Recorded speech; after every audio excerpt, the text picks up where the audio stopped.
som hneď na úvod chcel povedať, že napriek tomu, že obaja tu reprezentujeme aj spoločnosť Arriva, ktorá zabezpečuje tú mestskú dopravu, tú službu, ktorú dennodenne používate, mnohí z vás, chcel by som, aby táto debata bola skôr o samotnej mestskej doprave ako takej, o tom, aký je význam, na čo vlastne je dobré, aby taká služba v meste bola, ako by mala vyzerať tá možno ideálna a zhodnotiť, ako vyzerá tá dnešná, alebo ako bolo povedané, čo sa nám podarilo za uplynulé roky, kam sme to trochu posunuli. O tom tie debaty, či mestský dopravný podnik, či naša spoločnosť, toto posúvam do nejakých iných sfér, toto nie je niečo, o čom by som chcel hovoriť dnes. Skôr než by sme vôbec čokoľvek mohli rozprávať o tej mestskej doprave, tak asi najdôležitejšie z môjho uhla pohľadu je povedať si o jej význame. Lebo ako už náš predrečník povedal, je to častá téma rôznych diskusí, či už v mestskom zastupiteľstve, noviny, médiá sa tomu venujú, bežne ľudia pri pive, v domácnostiach, všade sa rozpráva o mestskej hromadnej doprave a nie len vtedy, keď je sezóna, je to taká vďačná téma, ale častokrát mi chýba také zamyslenie, aká je vlastne úloha v živote mesta, prečo vlastne tá mestská doprava tu je a aký má význam. Zaujímavosť, ktorá možno nerezonovala dostatočne, v minulom roku sme oslávili 90. výročie mestskej hromadnej dopravy v Nitre. Ak začneme rátať od roku 1925, kedy prvý súkromný dopravca kúpil autobus a začal s ním jazdiť zo železničnej stanice do mesta a na Zobor, tak od tohto významného počinu minulý rok uplynulo 90 rokov, čo nie je málo. To znamená, že to nie je nejaký experiment, ktorý niekto si vymyslel pred 3 rokmi, ale MHDčka je naozaj služba, ktorá je tu s nami už po generácie. Mala nezastupiteľnú úlohu hlavne po druhej svetovej vojne, keď tu bol najprv mestský dopravný podnik, potom to prevzalo ČSAD, stávalo sa strašne veľa, strašne krátku dobu, vznikali nové štvrte, boli pripájané susediace obce. Mobilita obyvateľov v druhej polovici 20. storočia rástla neuveriteľným spôsobom, ktorý dovtedy nebol predstaviteľný. Tomu všetkému napomáhala zvládať tento nápor aj mestská hromadná doprava, ale v tej dobe častokrát ten dopyt tak ťažko prevyšoval tú ponuku tých spojov, že mnohí tí, ktorí si to obdobie pamätáme, alebo sme ešte teda zažili aspoň tie 80. roky, tak máme tú spomienku na mestskú dopravu ako niečo, čo sa stále len snaží pokryť ten dopyt, ale nestíha. Pamätáme si preplnené autobusy, častokrát nedostatočný vozidlový park, vozy, ktoré boli staršie, ktoré boli nevždy to, čo by sme dnes od tej dopravy čakali. V tej dobe, mladším už to dnes takto ani nepríde, ale v tej dobe sme boli o čosi skromnejší a to, že autobus na zastávku prišiel a že sa cestujúci do ňoho vošiel, tak to bolo niečo, čo spravilo náladu na dobrý deň, pretože nie každý deň bol taký, že sa to podarilo. Vieme na druhej strane, že na osobné autá boli poradovníky, nemal ich každý, boli nepomerne drahšie oproti dnešným možnostiam, takže tá mestská doprava popri tom, ako fungovala, sa tešila aj určitému monopolu, skoro, že väčšina ľudí na ňu bola odkázaná. To je trochu také dedičstvo, s ktorým my bojujeme, že aj dodnes je to trochu vnímané ako nejaká služba, ktorá je z nejakej povinnosti, je tu pre tých, ktorí proste nemajú na výber, pretože v tej dobe často na výber nebolo. Väčšina ľudí používala mestskú dopravu, povedzme ešte pred 30 rokmi, pretože skutočne nemala inú možnosť a autobusová doprava bola jediná možnosť. Ako to ale vyzerá v súčasnosti? Dnes, za posledných 30 rokov sa doba neuveriteľne zmenila. Žiadne poradovníky na autá sa nepíšu, žiadne rady pred predajňami nestoja. Všelijaké úvery, leasingy sú dostupnejšie ako kedykoľvek predtým. Nie som ďaleko od pravdy, ak poviem, že dnes už naozaj aj mladý človek, keď sa rozhodne, že chce ten automobil, tak nestoja nejaké zásadné prekážky, aby si ho zadovážil. Čo to teda znamená? Že aký je význam tej mestskej dopravy? Častokrát počúvame, že je to o tom, že nie vždy a nie navždy budú všetci mať možnosť ten osobný automobil mať. Áno, máme tu decká, študentov, ktorí vodičák ešte nemajú, máme tu starších občanov, ktorí ho už zo zdravotných dôvodov nemajú, máme tu ľudí, ktorí po finančnej stránke si možno auto nemôžu dovoliť. V tomto kontexte sa natíska otázka, prečo a pre koho dnes mestská hromadná doprava je. Ja hovorím, alebo sa pýtam jedno. Ak pripustíme, že mestská doprava je len pre tých, ktorí to auto nemôžu mať, alebo jednoducho nemajú, tak potom protiotázka, ak povedzme za optimistického variantu jedného pekného dňa budú mať osobný automobil všetci, aj tí, čo ho nemôžu riadiť, budú mať k nemu prístup, lebo rodič môže odviesť dieťa, seniora môže odviesť dieťa, jeho mladšie, tak potom znamená, že mestskú dopravu nepotrebujeme, že je to len akési preklaňovací mostík do tej doby, kým nebudú mať všetci autá.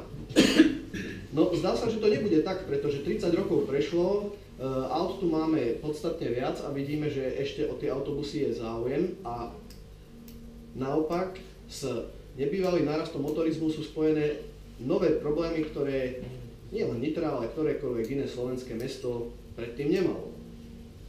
Každý pozná dopravné zápchy, politická téma číslo 1 je parkovanie na sídliskách, stále sa bavíme o zjednosmerňovaní ulic, o výstavbe nových parkovísk a tak ďalej. To znamená, že to, čo sa ešte pred pár rokmi vnímalo ako nejaký, alebo nekriticky sa na čo hľadelo, že všetkým nám bude fajn, keď budeme mať to osobné auto a budeme jazdiť po meste ním, tak žiadne rizika s tým nie sú spojené. Ale na druhej strane dnes už pozorujeme, že náklady na opravu cestných komunikácií sa stále zvyšujú, nielen na ich opravu, ale aj na výstavbu, rozširovanie, pretože tam, kde pred 30 rokmi nikto nepomýšľal nad tým, že dvojprúdovka nestačí, tak dnes by sme si želali 6-prúdovku. Nekonečná výstavba parkovacích ploch, ktorá zatiaľ nikdy problém nevyriešila, pretože zdá sa, že stále ten dopyt po tých parkovacích plochách je vyšší ako to, čo sa stíha postaviť. Všeobecné zvyšovanie spotreby, neustále sa predĺžovanie jazdných časov, vidíme to už len pri jednoduchom porovnaní, ako sa jazdí v sobotu, nedeľu po Nitre a o koľko viac si treba vyhradiť času na presun z jedného miesta na druhé, keď je pracovný deň špička, nedaj Bože ešte práve o 7:30 ráno. Takže s tým je celkovo spojená znížená produktivita práce, času voľného, ktorým disponujeme. Skrátka, zisťujeme, že naráža automobilová doprava na určité mantinely. Potom sú tu tie ekologické problémy, ako vyššia produkcia exhalátov, vyššia nárokovosť na záber priestoru, celková, povedzme, neproduktívnosť tých plôch, ktoré nám statická doprava zaberá. Kto kedy zrátal, koľko v Nitre je parkovacích plôch a mňa by veľmi zaujímalo toto číslo, vyjadriť to v nejakých kilometroch štvorcových, koľko v podstate plochy v tomto meste je umŕtvenej len asfaltom, ktorý je na to, aby tam niekto zaparkoval. Pritom každé auto potrebuje minimálne 2 parkovacie miesta, pretože niekde je doma a niekde je v práci alebo v škole. To znamená, že už len preto potrebuje 2 miesta. Zaujímavý pohľad, ktorý som mal z jednej prednášky, je, že ešte aj na tých parkoviskách pred zamestnávateľmi, pred tými veľkými firmami častokrát je treba väčší počet parkovacích miest, ako je samotných zamestnancov, pretože pokiaľ oni pracujú na zmeny a napríklad o 14. sa všetci menia, no tak tí, ktorí idú do poobednej, už potrebujú parkovať o 13:30 a tí, ktorí o 14. skončili, tak neopustia tie parkovacie miesta skôr ako o 14:15. To znamená, že jednoducho kilometre štvorcové zbytočnej plochy. A toto sú veci, ktoré už aj na západe na to prišli. Oni vďaka tomu, že oni prežili ten automobilizmus skôr ako my, tak oni to už nejako riešia od tých 60., 70. rokov. My sme ešte v tomto tak podľa nášho názoru ešte tak trochu oneskorení oproti ním. Ako? Áno, že my ešte stále prežívame takú radosť z toho uvoľnenia z toho 89., že každý si kúpi auto, každý bude parkovať kde chce, každý očakáva, že tam bude parkovať zadarmo, že to nie je problém. Na druhej strane už aj vidíme tú druhú stranu. Petícia je za rozšírenie parkovacích miest niekde na Klokočine, nájdu sa finančne na to prostriedky, je proti tomu protipetícia, že zaberajú sa zelené plochy, že tam sa likviduje nejaké pieskovisko, detské ihrisko, že proste tam boli nejaké lavičky. Čiže to, čo nám malo priniesť nejakú slobodu, nás zároveň aj obmedzuje na možnosti využívať nejak voľný čas, zničí nám to životný priestor, ktorý sa takto nám pred očami mení. My si plne uvedomujeme, že nie je šanca dostať teraz všetkých do MHDčky, ale určite stojí podľa nášho názoru zabojovať o to, aby čím viac tých ľudí tú mestskú dopravu používalo, pretože som presvedčený, že sa to môže prejaviť prakticky aj v tom meste. Neviem, či poznáte ten obrázok, je taký veľmi notorický. Častokrát sa vyťahuje pri Európskom týždni mobility taká trojica obrázkov, keď sa určitá skupina ľudí dohodne a prídu na jednu ulicu každý svojím vlastným autom. Potom ďalší obrázok, ktorý je vedľa, keď sú všetci tí istí na tej ulici na svojom vlastnom bicykli a do tretice ten istý počet ľudí na tom istom zábere v tej istej ulici v jednom autobuse. Aj keď nemáme možnosť teraz ten obrázok vidieť, myslím, že každý si vie predstaviť, že kto zaberá najviac priestoru, že sú to práve tí, ktorí idú v tých osobných autách, že to, čo je na jednej strane dnes nevyriešiteľný problém, nejaká ranná dopravná zápcha z Klokočiny alebo z Chrenovej, že sa posúvame 10 minút, tak v podstate tí, ktorí tvoria nejakú polkilometrovú šnúru, keby nastúpili do jedného klbového autobusu, tak zaberajú 18 metrov dĺžky. A žiadna kolóna tam nie je. Toto je asi taká tá pointa toho, kde sa máme možnosť s tou mestskou dopravou dostať. A ako som povedal, my si uvedomujeme, že vždy budú ľudia, ktorí musia niekam ísť súrne, musia proste jednoducho tým autom ísť a povedzme si otvorene, každý sme iný, sú takí aj takí, že žiadna ponuka, ktorú my spravíme v rámci ekonomických možností, ktoré máme, nikdy nebude dostatočne dobrá, aby on išiel autobusom namiesto auta.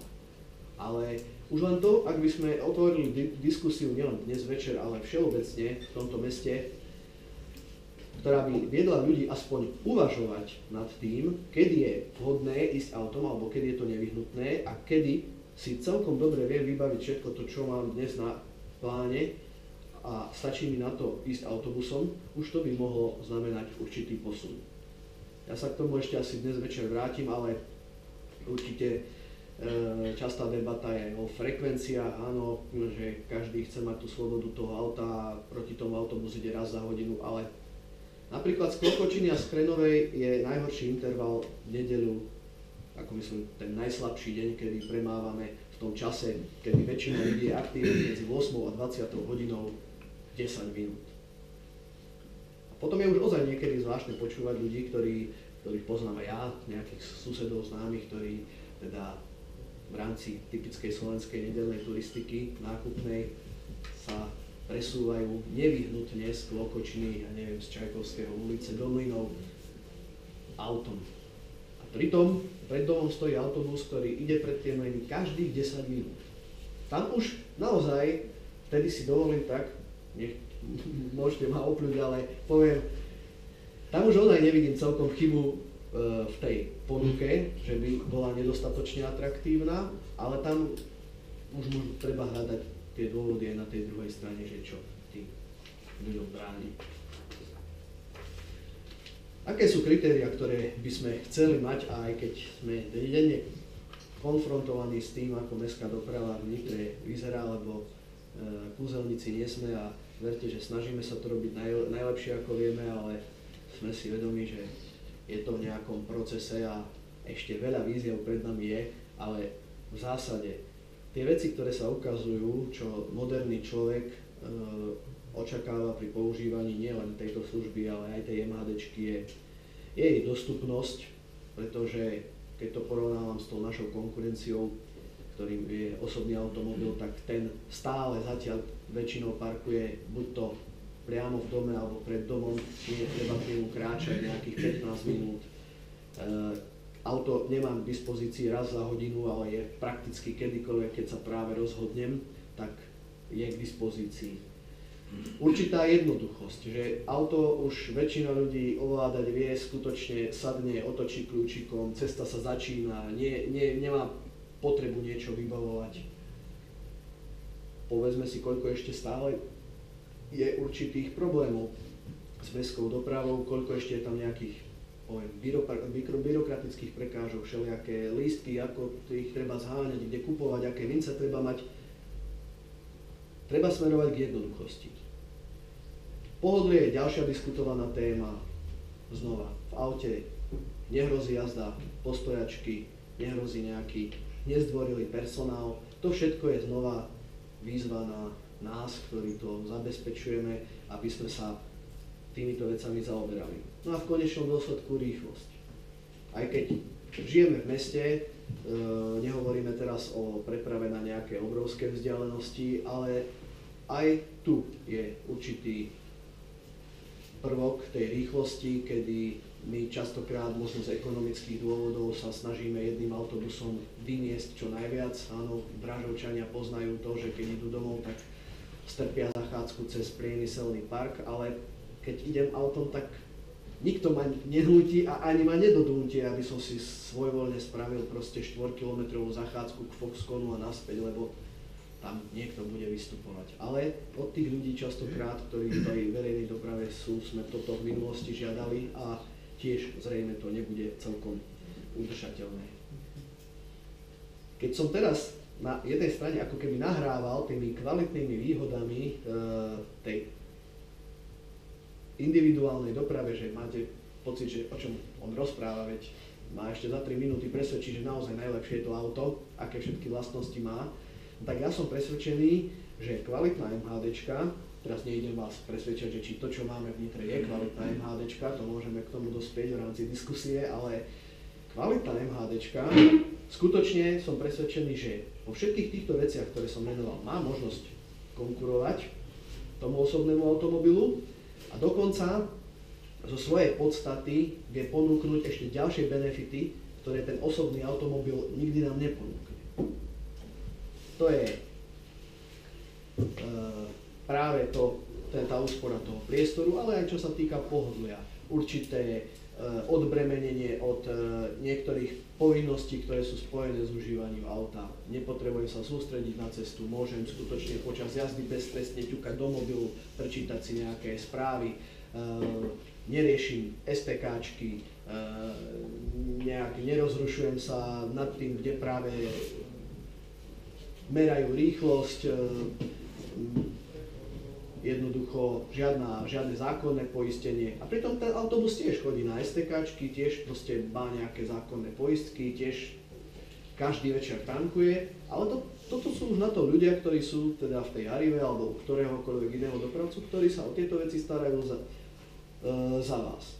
Áno, príde zima, áno, každý, kto má osobné auto, tak keď nám trošku primrzne, tak začína ráno tým, že si pristane a oškrabáva proste nad. No, tento ide tým autobusom, tak jednoducho o 7:30 príde na zastávku a tam prichádza autobus, ktorý ľad na tých oknách nemá, pretože to už niekto spravil dávno predtým a za ňo. Takže má výhody aj jazdiť autobusom a možno, že aj o tom ešte môžeme dnes porozprávať. Je to taký materiál, z ktorého sa trošku pridržiavam, čo všetko my sme už robili za posledné roky. Za posledné roky sa nám podarilo pridať nejaké nové zastávky, pokryť nejaké nové štvrte, kde sme nejazdili, ale toto asi nie je takou témou, ktorú by sme sa dnes mali zaoberať. Určite rezervy vnímame v priestore zastávok. Zastávky sú dôležité, nie všetky sú v takom stave, ako by sme si predstavovali. Jednak čo do informácií, čo do technického stavu, častokrát tí, ktorí používajú naše služby, vedia, ako je nepríjemné nastupovať do autobusu, ktorý nezastaví pri nástupnej hrane. My zase, ako tí, ktorí to robíme, vieme, že koľkokrát ten vodič by aj skutočne chcel zastaviť, ale nemôže, pretože tá zastávka má skutočne tak nevhodné parametre, tak je vybudovaná, že žiaden vodič to nedokáže. V poslednej dobe aj na strane mesta sa kopec vecí zlepšilo, máme nové prístrežky, nové vynovené označníky, tie cestovné poriadky, keď si predstavíme ešte pred pár rokmi, ako boli všelijako nalepené, ako tam viali vo vetre, dnes sú pod plexiskom, vo fólii, tiež sme sa niekam posunuli. Ale kto bol v zahraničí, tak vie, že výzvy sú ešte pred nami. Čo by som rád zvýraznil je nejaké linkové vedenie. Toto je vďačná téma. Linkové vedenie máme do istej miery historicky dané. Napriek tomu sa v niektorých častiach trošku upravovalo v posledných rokoch, pretože aj linkové vedenie ovplyvňuje určité návyky ľudí. Väčšina ľudí má tendenciu žiadať spojenie podľa toho, ako cestuje konkrétny človek. Áno, každý si predstavuje, že autobus by mal ísť z miesta A do miesta B priamo a samozrejme práve vtedy, kedy potrebuje ten človek, ale naša vízia je taká, že linkové vedenie by malo byť hlavne jednoduché. Máme na jednej strane používateľov, ktorí sú existujúci, ktorí povedzme nikdy z tej mestskej dopravy nevystúpili a naučili sa nejako už plávať v tom systéme. A na druhej strane máme takých, ktorí používajú tú mestskú dopravu len veľmi zriedka kedy, alebo sú práve tí, ktorých by sme radi do tej dopravy dostali. A aj tu, pri tom linkovom vedení, ide o určitú jednoduchosť. Poviem príklad. Ja som obyvateľ Klokočiny, prichádza niekto na návštevu v sobotu a hovorí mi, že teda by prišiel na tú Klokočinu z centra mesta autobusom. Ako sa tam dostane? Ja hovorím, to je úplne jednoduché. Od centra mesta alebo 6, alebo 7, alebo 9, 10, 11, 26, 32. Keď som v polovici toho menovania, ten človek sa ma zastaví a hovorí, nechaj tak, ja zoberiem taxík. Toto si ani nebudem písať. Áno, každá z týchto liniek ide táto raz za hodinu, táto raz za 2 hodiny, táto proste, čo ja viem, raz za pol. Áno, tí, čo to už poznajú a postavia sa na tú zastávku pri tom malom Tesku, tí už ani neuvažujú nad tým, ako je to zložité. Tí už sú roky zvyknutí, že proste čaká na 24, dajme tomu, ale prišla devina, vie, že aj tento spoj vyhovuje. Ale človek, ktorý prichádza z vonkajšieho prostredia a má sa v takomto systéme vyznať, ten pociťuje paniku, hrôzu, ten radšej jednoducho tú dopravu nepoužije. To je to, čo roky v podstate nejak si stojíme za touto teóriou, že v poslednom období sme čiastočne počet liniek znížili. Ja som konkrétne vo firme 11 rokov, keď som prišiel, bolo ich 35, teraz je ich 26, čiže o niečo to zvyšlo dolu. Osobne si myslím, že optimum je ešte o niečo menej, ešte o niečo menší počet, ako máme dnes, ale aký je teda ten ideál, ako by to malo vyzerať?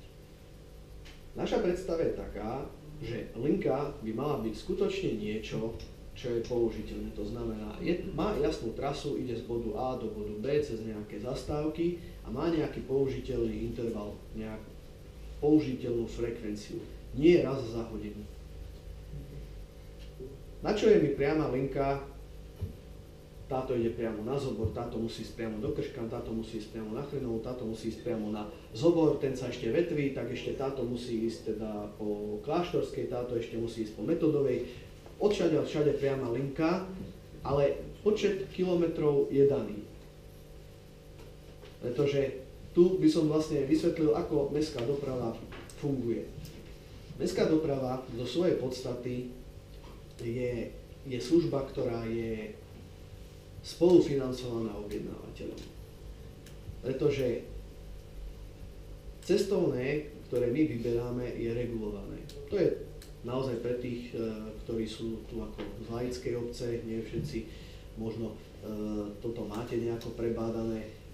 Áno, zaplatím si lístok 70 centový, som plne platiaci zákazník. Ale žiaľ, ekonomika je postavená tak, že ani tých 70 centov neodráža skutočné náklady, ktoré tá služba je, tá služba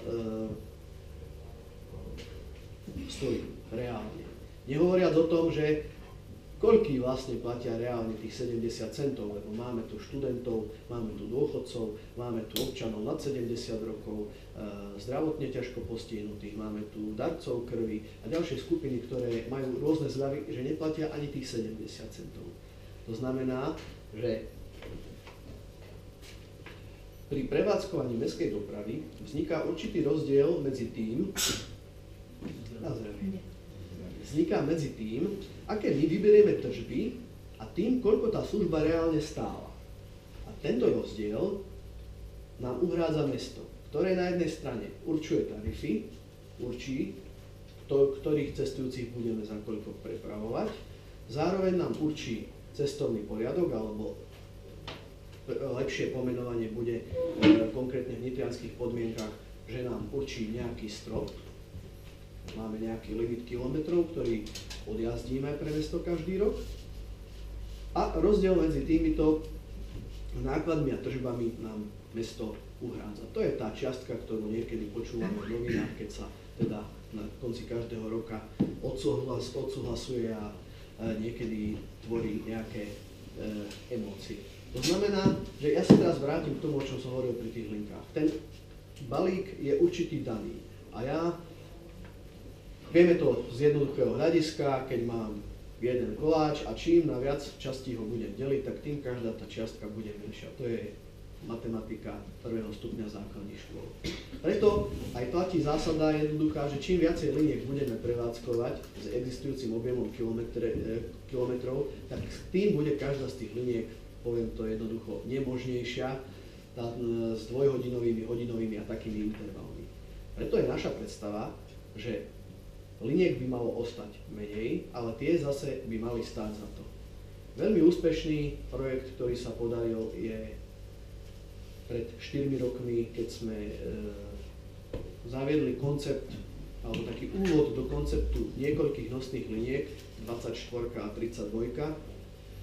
To sú prvé linky, ktoré ani v sobotu, nedeľu nejazdia rečie ako raz za 20 minút, v špičkovej hodine jazdia každých 10. Na spoločných úsekoch sú ešte koordinované, to znamená, že od Teska na Klokočinu 24 s 32 dáva v špičke 5 minútovku, mimo špičky 10 minútovku, podobne sa správa v smere na Chrenovu 32 so 14 a 19. Ja, čo počúvam ľudí po počiatočnej kritike, lebo sme tam popri tom nejaké linky zrušili a samozrejme boli oplakávané, mnohí proste banovali za tými priamými spojeniami, ale zanikli nejaké linky, ktoré jazdili raz za hodinu, ale umožnilo nám to vytvoriť dve poriadne linky, ktoré jazdia skutočne, poviem, často.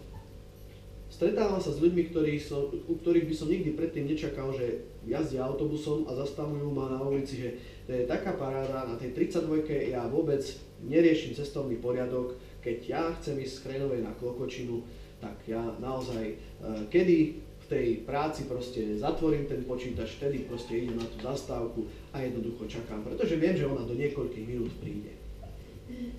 Áno, možno, že niekto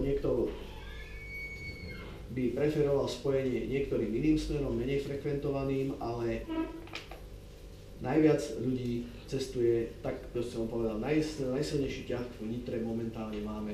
Na jednej strane sú to sídliska Klokočina, Chrenová a taká tretia strana trojuholníka je železničná stanica. Čiže keď sa teda niekto pýta, aké sú najsilnejšie ťahy v Nitre, tak je to Klokočina, Chrenová, Klokočina stanica a Chrenová stanica.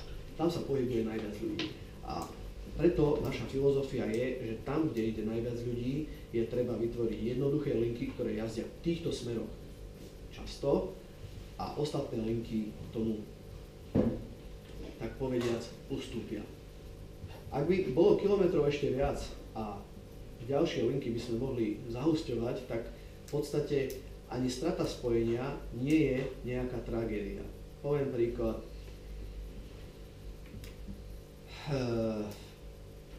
V mnohých mestách na západ od nás je naozaj už takto celá sieť spravená, že tých liniek je častokrát aj možno v mestách ako je Nitra, možno, že je 10-15 liniek, ale jazdia povedzme každých 10-15 minút, alebo teda každých 10, tak áno, nejde priame spojenie odšiaľ a všade, ale použijem jednu linku, ktorá ide kedykoľvek, doveziem sa do centra mesta, tam síce musím prestúpiť, ale vzhľadom na to, že aj tá ďalšia linka premáva každú chvíľu, tak v podstate nie je to nejaké riziko, pretože viem, že na tej zastávke neostane visieť, aj keby mi teoreticky jedna práve pred nosom dvere zatvárala, tak viem, že za pár minút ide ďalší spoj.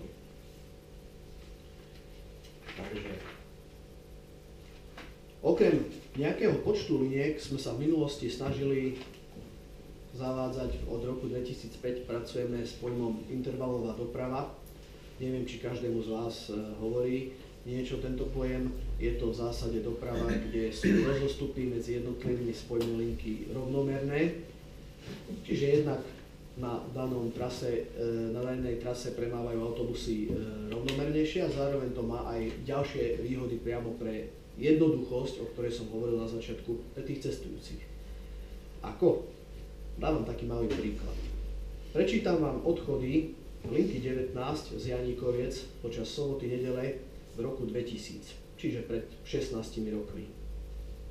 Vtedy 19 šla z Janíkoviec o 5:10, 6:15, 7:18, 8:20, 10:03, 11:00, 12:16, 13:32, 14:37, 15:40, 17:10, 18:37, 19:43, 20:48, 21:55 a 22:55. Teraz sa vás opýtam, pamätá si niekto okolo 8, ako išla? Nie. Dobre, teraz vám poviem, aký je súčasný cestovný poriadok 19 cez víkendy z Janíkoviec. 5:03, 6:03, 7:03, 8:03, 9:03, 10:03, 11:03, 12:03, 13:03, 14:03, 15:03, 16:03, 17:03, až po 22:03 a potom 1:22:58.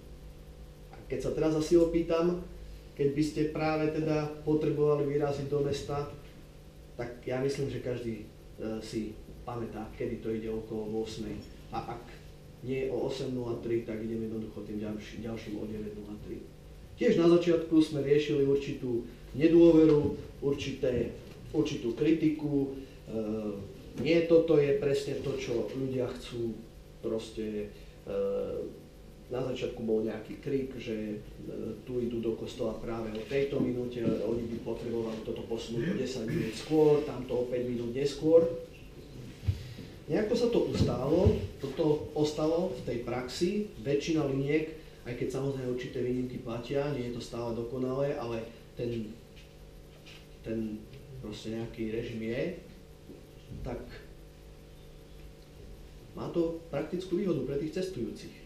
Dnes si dovolím tvrdiť, že keby sme ten cestovný poriadok vrátili tých 16 rokov späť, tak tí ľudia nás vyženú, že ako si to majú pamätať. Že dnes jednoducho každé janikovské dieťa vie proste, že keď náhodou treba ísť do mesta, tak 3 minúty po celé ide autobus. Toto, čo bolo predtým, bolo treba mať niekde na chladničke pripnuté, napísané, aby jednoducho sme vedeli. Nehovoriac o tom, že toto má ďalšie veci pri konštrukcii cestovného poriadku, nejaké výhody. Keď ja mám 19, ktorá z Janikovec ide každú hodinu 03 a prichádza do centra mesta každú hodinu 22, tak potom je oveľa jednoduchšie zistiť, kde tí ľudia najčastejšie prestupujú. Napríklad, ďalší ľudia môžu prestupovať smere na Čermáň, na dvojku, no tak 19 každú hodinu prichádza 22, tak ja nastavím dvojku smere na Čermáň každú hodinu 25. A je mi úplne jedno, či idem z Janikoviec o 6 ráno, alebo idem o 14, proste vždy pri tržnici budem 3 minúty čakať na prípoj. Lebo tak je to vymyslené. Pri tom predošlom náhodivom cestovnom poriadku nejaké takéto garancie bolo robiť veľmi obťažné. Samozrejme aj tu je ešte kopec rezerv. Vidíme, že hlavne narážame na ten nedostatok tých kilometrov, kedy častokrát v sobotu, nedeľu alebo vo večerných hodinách ešte tie intervaly nie sú také, ako by sme chceli.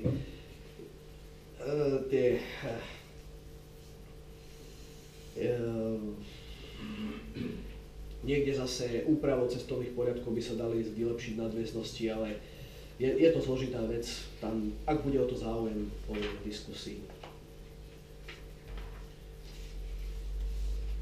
Venovali sme sa obnove vozového parku. Nie je nás tu veľa, tak môžem ukázať obrázok. Toto je najfrekventovanejší typ klubového autobusu v roku 2005. Starý dobrý Ikarus 280, legenda legend. Takto vyzerá autobus klubový v roku 2015, ktorý je najpočetnejšie zastúpený v Nitre. Ten rozdiel, ja myslím, že je na prvý pohľad. Ono sa to ani nezdá. Prešlo smiešných 10 rokov a dnes pred pár rokmi sme proste strihali pásky a tešili sme sa z prvého nízkopodlažného autobusu. Dnes je nízkopodlažných autobusov 84% a keď proste príde niekde náhodile autobus z roku 2006, ktorý má nejaké dva smiešné schody, tak nám tie babky nadávajú. Čo sme si to dovolili poslať? Takú starú rárohu. No tak sme celkom asi dobre na tom, keď autobus z roku 2006 je stará rároha, ale tešíme sa. Máme momentálne 84% autobusov nízkopodlažných, takmer polovica je nejakým spôsobom klimatizovaná. Vieme si ale predstaviť ešte ďalšie veci, aké by tam mohli byť.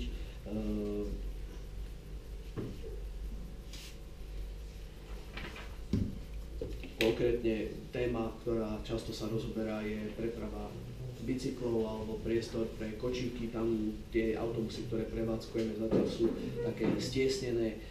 Je tam určite priestor ešte na niečo lepšie. Tarifná politika je ďalšia vec, ktorú by som rád spomenul. Za posledné roky sa nám podarilo veľmi spríjemniť, myslím, že tú ponuku, ktorá zaujíma ľudí.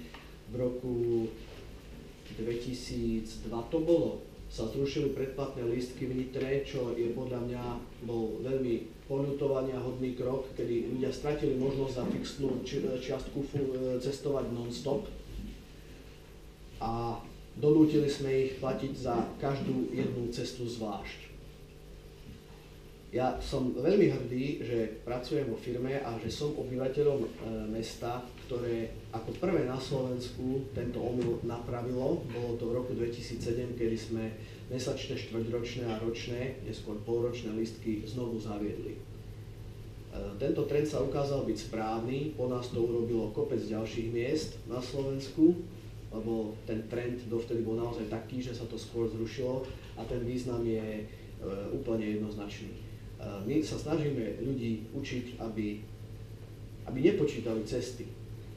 Pretože ak ja raz stanovím akokoľvek výhodnú jednotkovú cenu, ale donútim toho človeka platiť za každú jednu zvlášť cestu, tak on stále bude v podvedomí zvažovať, či práve teraz tým autobusom musí ísť, alebo si to vybaví nejako ináč. Alebo ho niekto zvezie autom, alebo proste ide vlastným autom, proste ušetrí nejakých, či už 40, 30, 10 centov, ale ušetrí. Naša predstava je taká, tu máš mesačný lístok za 20 eur, daj mi 20 eur a voz sa od rána do večera. A skutočne je vidieť, že máme síce malý, ale máme nárast cestujúcich za posledné roky. Všímam si veci, ktoré ešte pred pár rokmi nebolo vidieť, že človek na sídlisku čaká na autobus 2 zastávky pred konečnou, pretože ide proste z nákupného strediska s 2 taškami, tak on jednoducho sa 2 zastávky zvezie. Pretože nerozmýšľa nad tým, ako o nejakej potrebe zaplatiť 50 centov za tie 2 zastávky, pretože on má vo vačku predplatný lístok. On vie, že jednoducho to má v cene a patrične to využíva. A to je určite vec, ktorá nás teší. Zaviedli sme v spolupráci s mestom bezplatný prestup pre držiteľov čipovej karty. To bola ďalšia vec pre určité zvýšenie tej mobility cestujúcich, pretože je naša teória, že cestovné počítajme na základe čohokoľvek, vzdialenosti, času a tak ďalej, ale nemalo by závisieť od počtu použitých dopravných prostriedkov. Lebo ja sa pýtam, o čom to je. Čakám na priamu 32 z Klokočiny na Chrenovú, zaplatím 70 centov u vodiča a pokiaľ mi práve žiadna 32 nejde, ale ja vidím, že ide 24, skočím do nej a na Štúrovej prestúpim na 8, ktorú vychytím a prejdem tú istú trasu z Klokočiny na Chrenovú a ja platím v 2 autobusoch euro 40. Za čo? Za to, že som ešte prestúpil. Veď to je pre každého do istej miery nepríjemná vec a ja si mám ešte za tento komfort priplatiť. Máme to už ošetrené v predplatných lístkoch, na čipových kartách. Pevne verím, že sa nám podarí dotiahnuť ten proces aj nejako u tých lístkov u vodiča, aby jednoducho ten prestup nebol spoplatnený. Sú tam ešte ďalšie možnosti, pohľad do zahraničia nám ukazuje ďalšie možnosti, ako sa dá zatraktívniť tarifné riešenie, všelijaké dobíjanie kariet cez internet, SMS lístky, teraz najnovší boom, ktorý prichádza zo západu je už dokonca platba priamo bankovými kartami v dopravných prostriedkoch. To znamená, že žiadne čipové karty, ktoré si niekde vybavíte na našej pobočke, veď tú kartu už dnes každý skoro má. A tieto veci sú vyriešené, len žiaľ vyžadujú určitú investíciu a týchto, tak ako všade to na svete beží aj u nás, nevždy sú tie prostriedky bezodné, takže takto. No a v neposlednom rade informácie. Informácia ako úplný základ. Keď nemáme informácie, tak nemáme cestujúcich. Snažíme sa za posledné roky, tí, čo s nami jazdia, určite registrujú elektronické tabule. Aj na autobusoch, aj vo vnútri. To znamená, že aj keď idem do mestskej časti, ktorú nepoznám, zobrazí sa mi nasledujúca zastávka, zobrazí sa mi priebeh trasy, akusticky sa vyhlási zastávka. Cestovné poriadky máme, myslím, že prehľadnejšie oproti minulosti. Je tam minutáž do jednotlivých zastávok, viem si odhadnúť tú trasu. Prenikli sme trochu do internetu, aj keď stále by sa dalo viac, sme momentálne okrem nášho domovského webu Arriva Nitra nájdete naše cestovné poriadky na populárnom portáli IMHD, kde veľa ľudí si pozerá cestovné poriadky. Ďalej sme na CPSK, ináč stále zistujem, že kopec ľudí nevie o tom, že sme na CPSK, používajú to len na vlaky a autobusy naprieč Slovenskom, ale dá sa tam hľadať aj spojenie s prestupom v rámci MHD Nitra. Potom, čo tam ešte máme? Najnovšie Google mapy sme spúšťali teraz, možno už sa vám podarilo, keď ste zapichli kurzor z bodu A do B v rámci Nitry, tak možno ste už zaregistrovali tú zmenu, že asi 3 mesiace to funguje, že vám to teda nájde vyhľadá optimálnu cestu autom a zároveň aj ponúkne, že dá sa ísť aj autobusom a o toľkej a toľkej hodine nájde to takisto s prestupom. Aj tu ešte sú ďalšie veci, kam by sme mali ísť ďalej, rôzne mobilné aplikácie, schémy siete linie, ktoré tento rok už predpokladám, že konečne zájdu, ale teda vzniknú a pôjdu do používania. Ale snažili sme sa vždy hľadať spôsoby, ako aj za tie malé peniaze, napríklad jedna z vecí, na ktorú som hrdý, lebo stále to nie je na Slovensku štandard, je, že sami sme s tým prišli dobrovoľne, aj keď nás nikto netlačil, zobrazovanie bezbariérových spojov do autobusov, do cestovných poriadkov. To znamená, že tí, ktorým nie je jedno, či príde bezbariérový autobus, tak si tam nájde tú ikonku a my garantujeme, že keď tam ten vozíček je v tom autobuse, tak na tomto spoji, kde nie je, tak možno príde, možno nie ten bezbariérový, ale tam, kde je ten vozíček vyznačený, tak že naozaj príde bezbariérový. A verte tomu, že pre nás je to len robota navyše, len proste väčšia určitá kontrola, väčšie obmedzenia pri zadeľovaní autobusov a tak ďalej, ale vieme a máme tú spätnú väzbu od cestujúcich, že kopec ľudí sa tým riadí, že to proste používajú a preto sme túto vec nielenže zaviedli, nielenže udržali, ale sme to ešte aj rozširovali od roku 2013, ako náhle sme už dosiahli taký počet autobusov, že prekročil soboto-nedeľnú výpravu, tak sme zaviedli sobotu-nedeľu, že už vlastne pomaly 3. rok iné než nízkopodlažné autobusy vôbec nepoužívame. To znamená, že sobota-nedeľa je už totálne bez starostí, už s kočíkom do ktoréhokoľvek autobusu. No ale posledná taká vec, ktorú by som ešte v rámci tohto povedal, je, že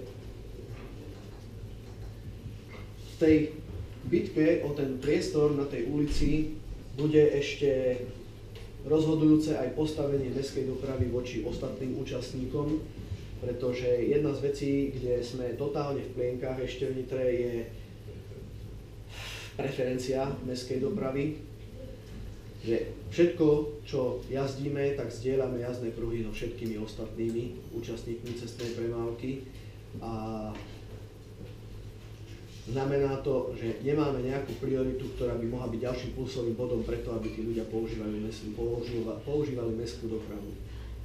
Netreba už chodiť naozaj ďaleko, pred mesiacom, 2 to bolo, už zarezonovalo, že aj Žilina, čiže netreba chodiť až niekam do zahraničia, ale už aj v našej Žiline na prvých križovatkách testujú systém a reálne im to funguje, že jednoducho radič križovatky okrem vlastného cyklu programu, ktorým strieda jednotlivé smery, dokáže komunikovať s palubným počítačom blížiaceho sa autobusu, dokáže vyhodnotiť, z ktorej strany do križovatky prichádza autobus meškaný a prispôsobiť ten cyklus na tej križovatke tak, aby podržal zelenú zmeškanému autobusu alebo vôbec všeobecne autobusu. Čiže tým to je ďalšia pridaná hodnota. Nehovoriac o rôznych buspruhoch, ktoré poznáme aj z Bratislavy, ale aj ďalších miest, hlavne teda zo zahraničia, kde našla sa taká, poviem, odborná aj politická odvaha ísť ešte ďalej a povedať si tak zreteľnejšie, kto na tie cesty patrí a kto nie, že je jasne vyčlenený jazdný pruh, do ktorého má vjazd len autobus a to vám poviem, to je už potom paráda, sedieť v takomto autobuse, keď obiehate 3-kilometrovú kolónu a vy sa zastavujete skutočne len na zastávkach, pretože medzi zastávkami idete v jazdnom pruhu a keď sa blížite k semaforu, tak proste ten vám automaticky hádže zelenú, pretože vie, že z tejto strany ide autobus. Zažil som, je to vymyslené vo svete, dá sa to aj u nás, len je to na našu konzervatívnu Nitru trošku možno ešte. Ale Vladošek, máme krásny buspruh na Klokočine. Nemá 3 km, len 300 metrov, no tak bohužiaľ, no ale už je to prvá lastovička. Áno. Keď sa ma pýtali, že či chcem, aby ho vyznačili, tak som povedal, že praktický význam nemá, ale je dobré, aj Nitrančanom ukázať, že taká dopravná značka vôbec existuje. A psychicky ich pripraviť na to, že raz možno, že bude aj niekde inde. Takže áno. Neviem, pán kolega, čo doplníš? Vyčerpal si asi všetky témy. Hlavne dáme asi priestor. Ešte sme ťa ani negrilovali. No. Neviem, teplo je v tejto prafačke. No, možno pokiaľ si rozmyslíte, že čo by ste sa chceli opýtať, tak možno pár takých stručných čísel, že kam sa pohol napríklad vekový priemer vozového parku. V roku 2008 bol vekový priemer 14,28 roka. V roku 2013 7,67, čiže takmer 7 rokov sa znížil vekový priemer, čo vlastne svojím spôsobom nás zaviazalo mesto zmluvne obnoviť vozový park, čo spomínal kolega Ikarusy, potom následne tých bolo 13, myslím. Predtým aj viac. Ale... No, predtým aj viac, ale ako to, čo bolo zmluvne riešené. Áno. A 34 tých starých 732 karosí, čo spomínal kolega, kde tie schodíky sťažovali nástup, výstup starším občanom, zdravotne, so zdravotnými obmedzeniami, alebo tie mamičky s kočíkmi. Tak napríklad také číslo. Neviem, vyzveš na diskusiu alebo na otázky. Môže byť diskusia, ale aj ja mám pár otázok, ak nikto nemá. Môže sa kľudne opýtať, ale ja sa prvý tak prihlásim tej diskusii. Že my sme o tom už mnohokrát aj s Vladom hovorili, že mali sme také debaty súkromné, lebo ma táto problematika aj osobne zaujíma aj z toho dopravno-inžinierského hľadiska, lebo ja uznávam to, že to, čo si aj ty povedal, že doteraz by nejako ten individuálnej doprave v meste vedeli pomôcť. Urobili sa rozšírenia pre ľavé odbočovacie pruhy, urobila sa zmena signalizácie, ale mám ten pocit, že limity týchto úprav asi už narazili na svoje hranice. A že skutočne, ako zlepšiť tú dopravnú situáciu v meste, je už preferovať tie alternatívne spôsoby dopravy. A z nich, okrem tej cyklistickej, je aj mestská hromadná doprava, a to ja súhlasím, že asi by sa aj mala taká väčšia pozornosť venovať aj z hľadiska toho riadenia tej cestnej premávky. A čo je ešte, poviem aj tak, že také zaujímavé, že Nitra pred niekoľkými rokmi zavádzala integrovaný systém riadenia dopravy, kde je proste nejaká centrála na mestskej polícii, ktorá riadi a koordinuje všetky tie križovatky. A jednou z tých výhod, ktoré táto centrála umožňuje, je preferencia mestskej hromadnej dopravy. Takže toto aj ja hovorím, že fakt by sa mali asi pre tú mestskú dopravu viacej urobiť a začať na týmto rozmýšľať, lebo mesto má na to pripravené z hľadiska dopravy nejaké podmienky. To, čo mňa by napríklad zaujímalo, lebo mám nejaké údaje, ktoré sa mi dostali, že aj si to spomínal, celkom dobre sa to počúvalo, že ako tá mestská doprava vyznela ako vnitro, že nie je to najhoršie, čo tu má byť, ako mnohí hovoria.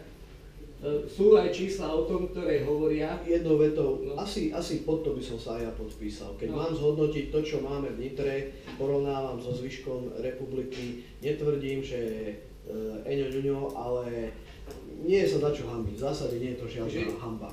Je tu aj nejaký nárast každoročný, drobný počet cestujúcich, ale mne tam vždy chýba v tých diskusiách, ktoré hovoríme, že čo sa robí preto, aby tam bolo ešte viacej tých cestujúcich. A to ja stále hovorím, aby tam bolo viacej tých cestujúcich v tom produktívnom veku, ktorí nemajú žiadne zľavy.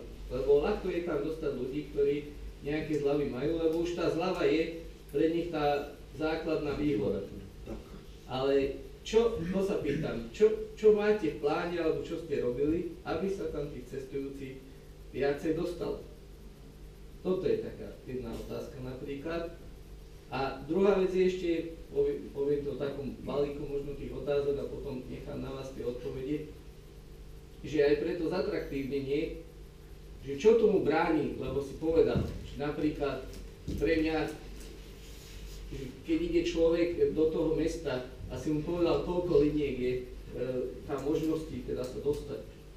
Takže dobre, máme to nejaký historický systém, jedna možnosť je zjednodušiť tie linky, aby si to človek zapamätal, alebo potom nejakým moderným spôsobom, tou aplikáciou, ktorou ja myslím mobilnou, ktorá proste by vedela v tom okamihu, kde ja sa nachádzam a v akom čase by mi ponúkla, kam sa mám ja presunúť a na aký autobus.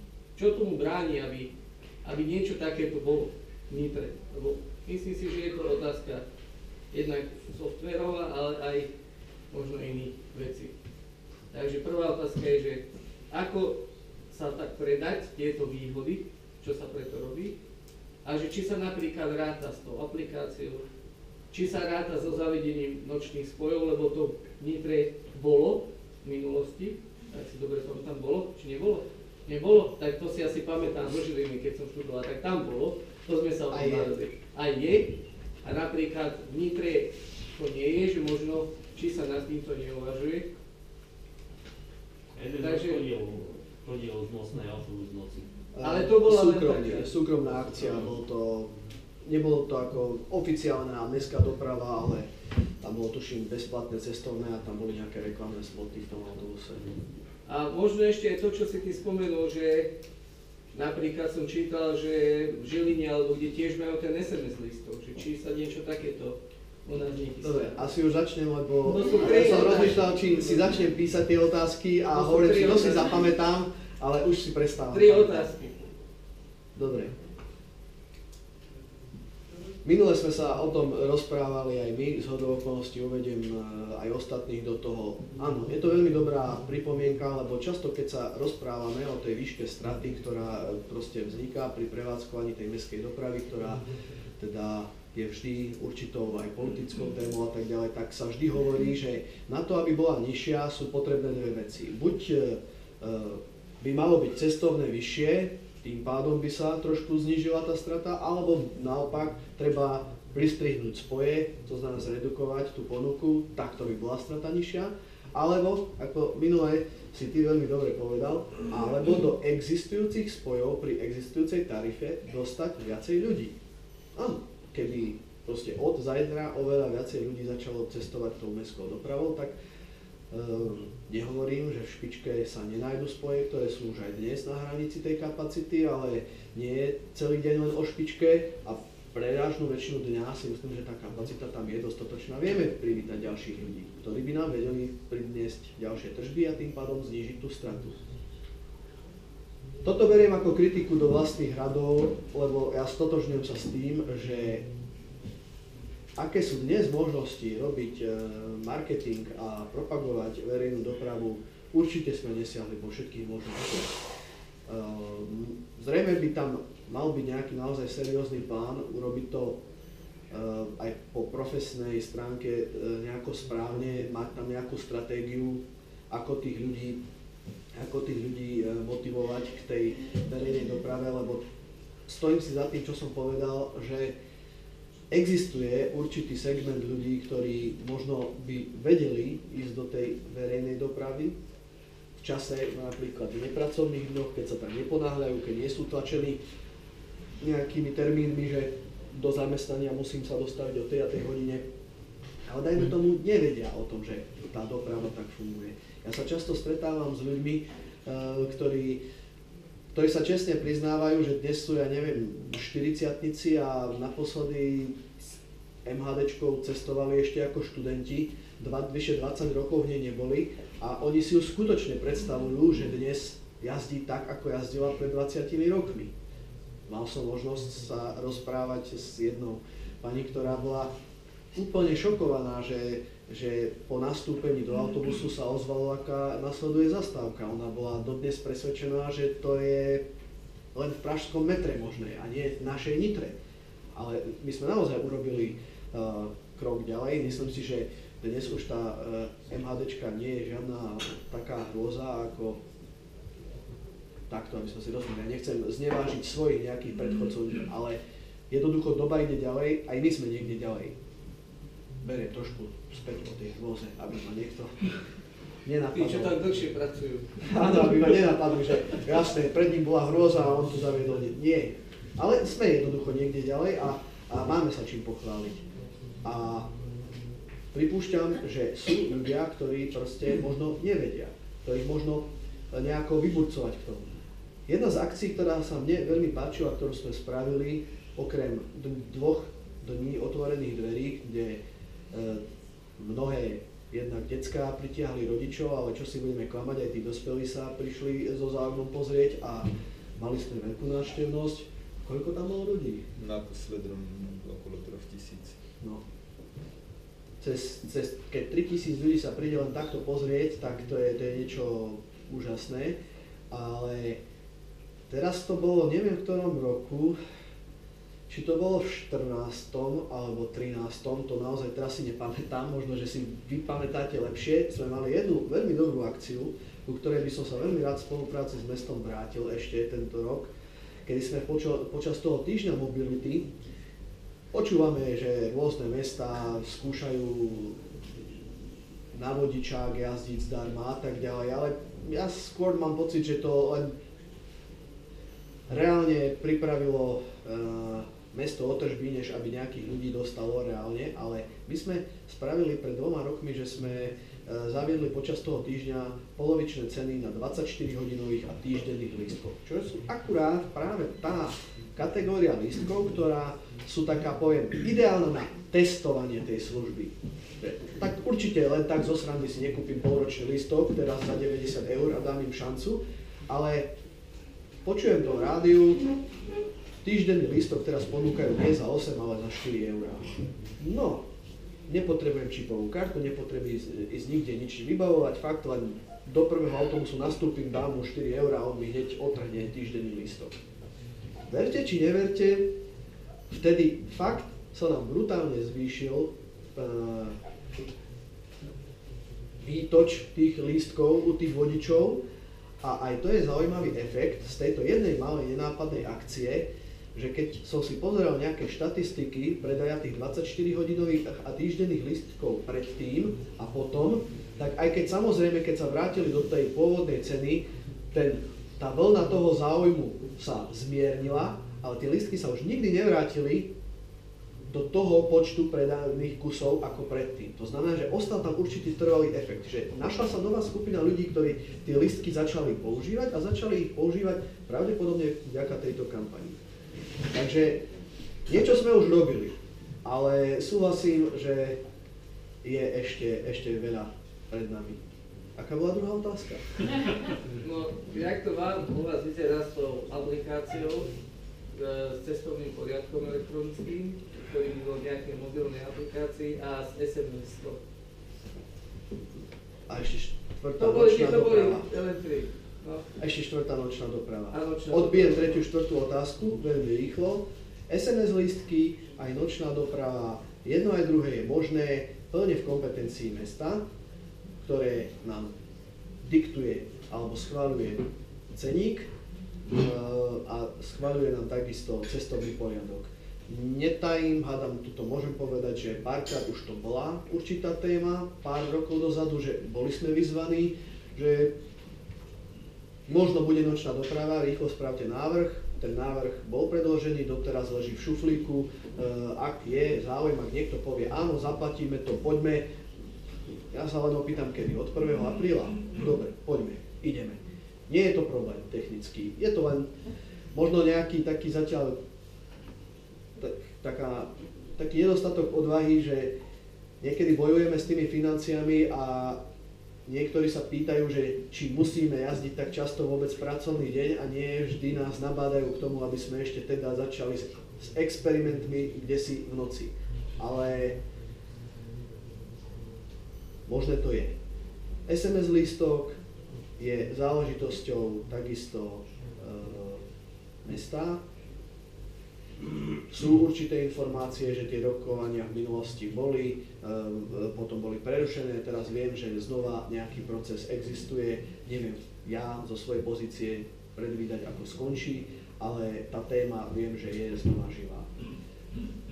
Technicky je to zvládnutelné, presne vieme, čo to teda obnáša, technický problém nie je. A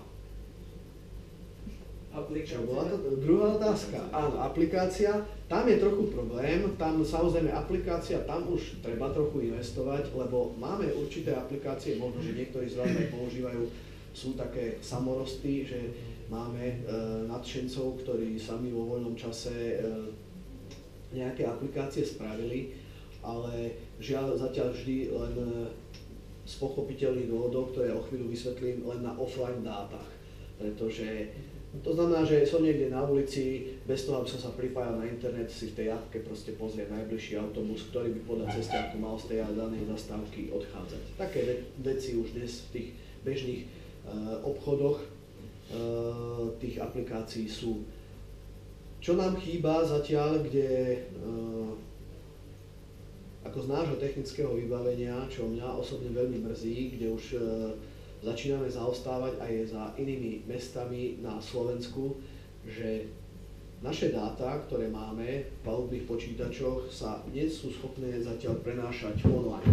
Všetko, čo máme, my, keď príde nejaká sťažnosť alebo niečo riešime, my sme schopní presne povedať, ten autobus, na ktorý sa pýtate, na ktorej zastávke kedy bol, v ktorej sekunde otvoril dvere, koľko sekúnd ich mal otvorené, kedy ich presne zavrel, kedy sa pohol, kedy znova zastavil, kedy, ja neviem, bol na ktorej zastávke, z koľkých odišiel predčasne, z koľkých meškal a tak ďalej a tak ďalej. Ale toto všetko my dnes držíme v palubnom počítači zapísané v jeho pamäti a keď ten autobus večer príde do garáže, tak my si tie dáta stiahneme. Čiže my všetky dáta máme, ale máme ich až po. A na úplne iný level v informovanosti verejnosti by bolo, keby sme tie dáta mali hneď, keby sa neprestajne v pravidelných intervaloch prenášali. Uvidíme teraz veľmi čerstvo, zavádzame túto vec na prímestskej doprave, lebo tam sme upgradeovali existujúci tarifný systém, na mestskej doprave zatiaľ takáto zmena nie je schválená. Potom by už naozaj, keby sa doriešila aj tá appka, tak by to bolo cool, že by som si vedel nájsť spojenie nielen kedy to má ísť podľa cestovného poriadku, lebo ja si myslím, že toto ani nie je to, po čom národ piští, ale nájsť si skutočne ten autobus s tým, že príde o 8 minút, že ma nasmeruje tá aplikácia na, že 100 metrov odo mňa je zastávka a z tejto zastávky o 8 minút mojim želaným smerom ide autobus a ten údaj je z reálneho cestovného poriadku, že on nie o 8 minút má prísť podľa papiera, ale že on reálne o 8 minút bude tam, tak to bude, dovolím si povedať, terno. Škoda, že toto, čo my dnes len túžime, už skoro všade okolo nás začína byť štandardom a hlavne na ten západný vôkol, ale pevne verím, že tak ako sa kopec iných vecí dotiahli a ako sme trošku sa snažili ukázať aj s kolegom, že sa aj za tých posledných 10 rokov tu neuveriteľné veci už podarili, tak si myslím, že sa nemôžeme zastaviť teraz, že toto bude pre nás neprekonateľná výzva. Ale, lebo potom sú tam ďalšie veci. Každý, kto trošku sa hýbe na západ od Nitry, tak vie, najnovšie už dokonca aj Bratislava, vo veľkom začína inštalovať zastávkové tabule, kde sú proste priamo na zastávke, okrem papierovej vývesky je nainštalovaná tabula, ktorá mi ukazuje najbližšie odchody autobusov. Znova, reálne. Proste prichádzam na zastávku pri Tesku 32, diely Viničky o 2 minúty. Fúha, veď podľa cestovného poriadku už žiadna tu nemala byť, pretože pred minútou šla. Ale tá tabuľa vie, že on 3 minúty mešká, takže o 2 minúty bude tu. Takže výborne, nikam zo zastávky neodchádzam, ale krásne si sledujem, ako to klesá, 3 minúty, 2 minúty a potom sa naozaj ten autobus objaví.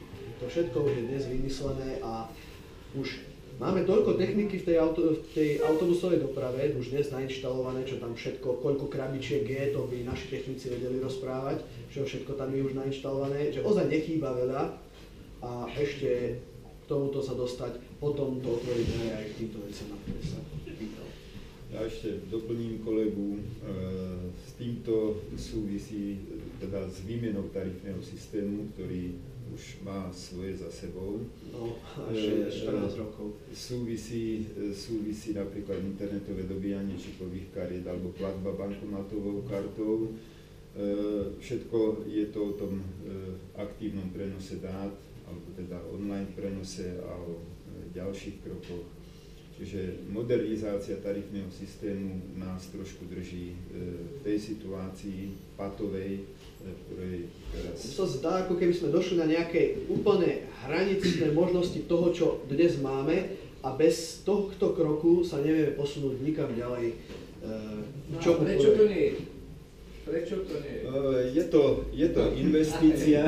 Je to investícia a samozrejme, keďže je toto verejná doprava alebo výkony vo verejnom záujme a objednávateľom je mesto, aj mesto je limitované financiami, čiže je to všetko o nejakom vývoji a možnostiach aj samotného objednávateľa a samozrejme možno aj nás v tomto prípade, pretože my nevieme zakúpiť len tak a darovať tieto veci, pretože tiež sme odkázaní na nejaké... Ale mohli by ste. No, rádovo to nie je otázka 10-20 tisíc, ale vybavenie 92 vozidiel, ktoré fungujú v mestskom systéme, samozrejme vyžaduje trošku väčšiu investíciu. Ale my sme optimisti. No, nechám aj ostatný priestor, lebo ja ešte mám otázku, ale aby sa znehovorilo, že to bude... Ja by som sa napríklad spýtal, ak teda ste mali takú pozitívnu skúsenosť s tými týždňovými lístkami zlasenými počas týždňa mobility, či vám nenapadlo aj spraviť taký nitriansky týždeň mobility niekedy možno o pol roka po tom celoročnom, ktorý by možno nezanikol v tom mediálnej mase celoslovenského týždňa mobility, potom už to ľudia čítajú všade, a proste by bol nitriansky. A keď hovoríte, že to malo pozitívny výsledok, tak by to malo možno aj o pol roka ďalší pozitívny výsledok. Zaujímavá myšlienka, zatiaľ naozaj som nepočul. Ako naozaj zaujímavá myšlienka, len ako som už spomenul, objednávateľom týchto služieb je samotné mesto. Čiže akékoľvek takéto aktivity musí prejsť procesom schvaľovania, či už je to v nejakých komisiách, alebo mestská rada, mestské zastupiteľstvo, všetko závisí od závažnosti a samozrejme na to treba nájsť peniaze. Pretože na jednej strane, tak ako už viackrát tu zaznelo v rámci tohto stretnutia, že počet cestujúcich nám stále stúpa, aj keď mierne, ale patríme medzi asi možno jedinú dopravu na Slovensku, kde počet prepravených cestujúcich stúpa. Tak na druhej strane zás tie samotné tržby od tých cestujúcich nám svojím spôsobom nejak stagnujú alebo až klesajú. A je to z toho titulu, že mesto ako tvorca alebo schvaľovateľ aj samotnej tarify a cenového výmeru v podstate udržuje napriek tomu, že tie náklady, ktoré pre mesto stúpajú, udržuje tento cenový výmer v takej sociálnej rovine, pretože zase možno kolega má väčší prehľad, ako je to v iných mestách, ale myslím, že to cestovné tu v Nitre je veľmi pozitívne podané cestujúcich občanov mesta. Čiže ja by som to asi takto doplnil, že možné to je, ako idea je to výborná. Nie je to ale niečo, čo my môžeme povedať, že fajn, dohodli sme sa v trafačke a ideme s tým proste von. Máme partnera, mesto, ktorý sa na to môže pozrieť dvomi pohľadmi. Áno, je to nejaká šanca zariskovať, že znížením ceny niektorých lístkov dočasne riskujeme prepad tržieb, ale vnímame to ako nejakú investíciu, že možno sa nám to dlhodobo vráti nejakých cestujúcich nových, ale môže tam byť stále aj ten konzervatívny pohľad, že nechajte to tak, sme radi za tie tržby, čo máme.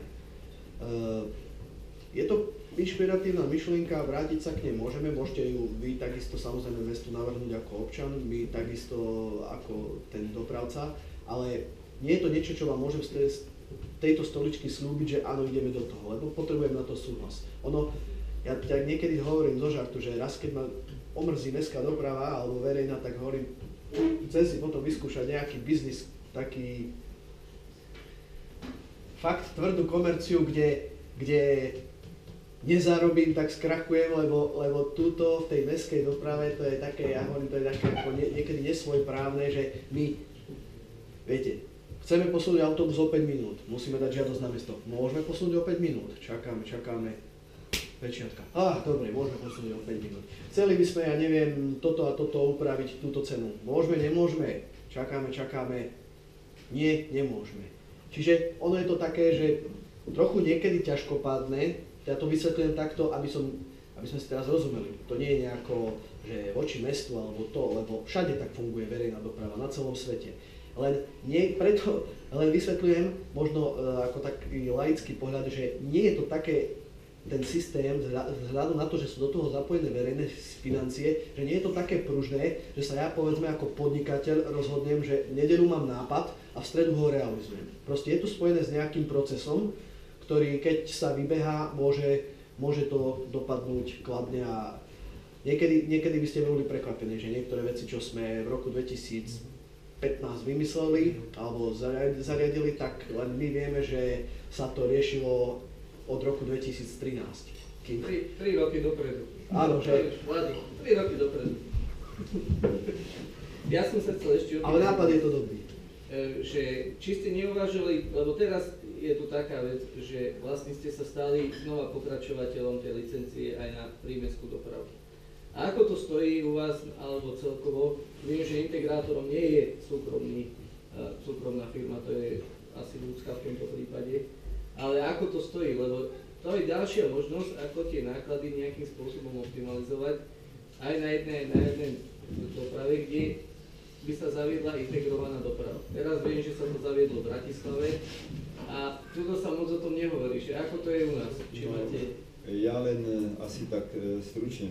Samozrejme, integrovaná doprava, my budeme radi, keď nájde sa taká vôľa a naozaj tu niekto naštartuje ako integrátor zintegrovanie všetkých doprav, ktoré sú nielen v Nitre, ale aj v samotnom nitrianskom kraji. Ale možno skôr by som inak povedal, že čo je integrovaná doprava, že to nie je, ako sa mnohí domnievajú, ohromná úspora financií, ale je to v prvom rade skvalitnenie dopravy za rovnakú cenu alebo súčasnú cenu. Že skôr takýto pohľad je na tú integrovanú dopravu, že doprava rapidne, kvalita stúpne, ale tie náklady tam nie sú nejak extra nižšie. Tiež nemám spojenú IDS-ku nejak výslovne s úsporou tých financií. Samozrejme, dá sa to aj takto poňať, ale väčšinou to potom skončí neúspešnou IDS-kou. Skôr si myslím, že výzva je pozrieť sa na nejaké súbehy a veci, kde viacerí dopravcovia idú zbytočne naraz a tie veci, tie prostriedky, ktoré ušetríme u jedného, vlastne vieme potom vrátiť do systému v nejakých iných časoch, kedy si to dnes nemôžeme dovoliť. Poviem príklad, do Párovských hájov v nedeľu každé 2 hodiny autobus. Veľa málo, no žiadalo by sa, keby išiel aspoň každú hodinu, nie? Ale kto dnes príde s tým, že viete čo, začnite jazdiť každú hodinu. Ale tá IDS-ka by bola šancou proste niekde nájsť rezervu a tu potom presunúť, že z toho, čo sme ušetrili niekde, kde sme povedzme išli, nielen dneska s prímeskou, lebo IDS by mala byť ozaj. Železnica je veľká téma. A to sa ale tá, čo v Nitre nie je, to je ten problém. Existujú úseky, kde sme v súbehu. Tak ako na novo zámky asi. Ja ešte by som doplnil, to, čo kolega spomínal, ten príklad Janikovce nebol účelovo sem postavený, to bol len doslova ako príklad, ktorý v tom materiáli figuruje, pretože kolega ten materiál spracovával pred 2-3 rokmi, ten prvotný nástrel toho materiálu. Ale napríklad s týmto momentálne zápasíme na prímestskej doprave. Že spoje nám tam chodia doslova hajbuj a je to len z toho titulu, že objednávateľ príde a povie, že tu je málo cestujúcich, spätný spoj je takisto o ničom, urobí škrt. A integrovaná doprava by mala garantovať nejaký rytmus, nejaké štandardy, nejaké intervaly, to čo kolega hovoril, že od roku 2005 sa tu začalo v Nitre zavádzať a tá integrovaná doprava, vlastne to čo hovoril kolega, že, alebo respektíve ty si to hovoril, že je súbeh nejakých 2 autobusov prímestská-mestská, čo ako samozrejme ukazuje, že čo vy tam robíte, spíte, ale žiaľ momentálny stav je taký, tak ten súbeh by sa dal možno práve otočiť tam, kde ten interval nám chýba, napríklad na tej prímestskej doprave. Ale je to samozrejme všetko. Padla tu zaujímavá téma tých štandardov dopravy. My sa v ostatných rokoch snažíme udržiavať politiku nejakých štandardov, aj čo sa týka dopravy.